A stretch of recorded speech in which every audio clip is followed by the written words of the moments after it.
Assalamualaikum warahmatullahi wabarakatuh. Terima kasih kula ini Merina Rahmawati saking kelas 11 DKV ing SMK Negeri 1 Wonosobo.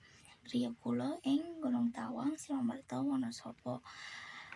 Teng mriki kula badhe nyanos kelebihan lan kakirangan kang kula gadhahi.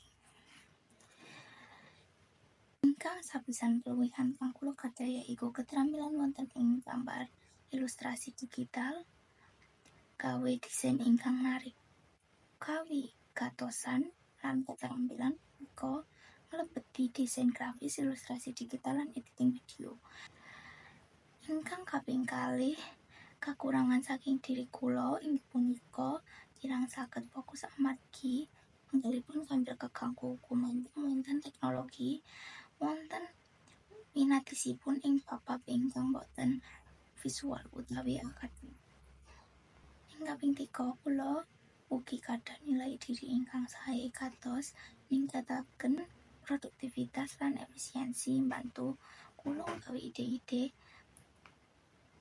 orisinal lan inovatif, fleksibilitas ing cara proyek macem-macem, gawe desain ingkang boten namun apik nanging ugi komunikatif lan saged gayuh tujuan ingkang cocok. Kang sekawan ancaman sing dekat saking diri kula inggih punika tugas minurut raos lan kurang upaya njajah ide-ide kang anyar ingkang dadosaken kula dangu ngrampungaken proyek utawi tugas lan raos. Ajri menawi ide kula boten cocok kaliyan tiyang sanes ingkang dadosaken kula laku nyoba lan ngekspresikaken ide-ide anyar saking diri kula.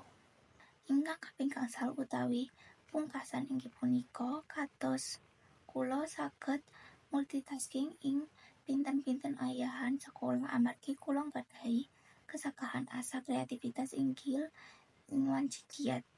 Kula trampil ing pinten-pinten bidang kados kula lebating bab edit video amargi kula trampil ing pinten-pinten bab kados kula lebating bab edit video. Kula trampil ing pinten-pinten bab pinten-pinten bidang kados kula lebating bab edit video amargi kula kuwawi ndamel karya saking edit video.